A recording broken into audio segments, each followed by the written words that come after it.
Praise the Lord. கர்த்தருடைய நாமத்துக்கு மகிமை உண்டாவதாக. எல்லாரும் எப்படி இருக்கிறீங்க? இன்றைக்கு வேர்ட் ஆஃப் கைடன்ஸ் என்னங்கிறத வாசிக்க கேட்கலாமா? மத்தேயு 2ஆம் அதிகாரம் 2ஆம் வசனம். யூதருக்கு ராஜாவாக பிறந்திருக்கிறவர் எங்கே? கிழக்கிலே அவருடைய நட்சத்திரத்தை கண்டு அவரை பணிந்து கொள்ள வந்தோம் என்றார்கள். இங்கே சாஸ்திரிகள் வரும் பொழுது குறிப்பாக ஒரு காரியத்தை சொல்கிறார்கள்.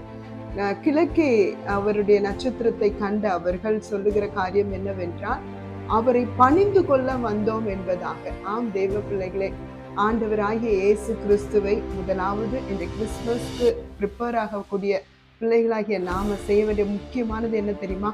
அவரை ஆராதிப்பது. ஏனென்றால் அவர்தான் சிருஷ்டிகர், அவர்தான் கர்த்தர், அவர்தான் வானத்தையும் பூமியும் உண்டாக்கினவர். அவரை தொழுது கொள்ள வந்தோம் என்கிற ஒரு காரியத்தை சொல்லுகிறார்கள். ஆம் தேவ பிள்ளைகளே, எதையும் வணங்காம கர்த்தராகிய இயேசு கிறிஸ்துவை பணிந்து கொள்ளுகிறது தாங்க சரியான கிறிஸ்துமஸ். கர்த்தர் தாமே உங்களை ஆசீர்வதிப்பார். God bless you.